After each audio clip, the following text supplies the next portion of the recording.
huwag kayong magsihatol upang huwag kayong hatulan. Sapagkat sa hatol na inyong ihahatol ay hahatulan kayo, at sa panukat na inyong isusukat ay susukatin kayo. At bakit mo tinitingnan ang puwing na nasa mata ng inyong kapatid, ngunit hindi mo pinapansin ang tahilan na nasa iyong sariling mata? O paanong sasabihin mo sa iyong kapatid, pabayaan mong alisin ko ang puwing sa mata mo, at narito ang tahilan sa iyong sariling mata?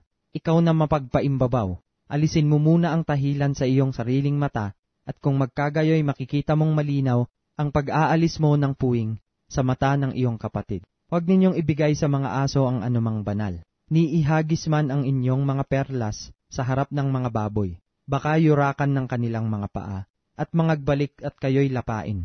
Magsihingi kayo at kayo'y bibigyan, magsihanap kayo at kayo'y makasusumpong, magsituktok kayo at kayo'y bubuksan. Sapagkat ang bawat humihingi ay tumatanggap, at ang humahanap ay nakasusumpong, at ang tumutuktok ay binubuksan. O anong tao sa inyo, ang kung siya'y hingan ng tinapay ng kanyang anak, ay bato ang ibibigay? O kung hingan siya ng isda, ay bibigyan niya ng ahas? Kung kayo nga, bagaman masasama ay marurunong mangagbigay ng mabubuting kaloob sa inyong mga anak, gaano pa kaya ang inyong Ama na nasa langit, na magbibigay ng mabubuting bagay sa nagsisihingi sa Kanya? Kaya nga lahat ng mga bagay na ibig ninyong sa inyo'y gawin ng mga tao, gawin naman ninyo ang gayon sa kanila, sapagkat ito ang sa kautusan at ang mga propeta.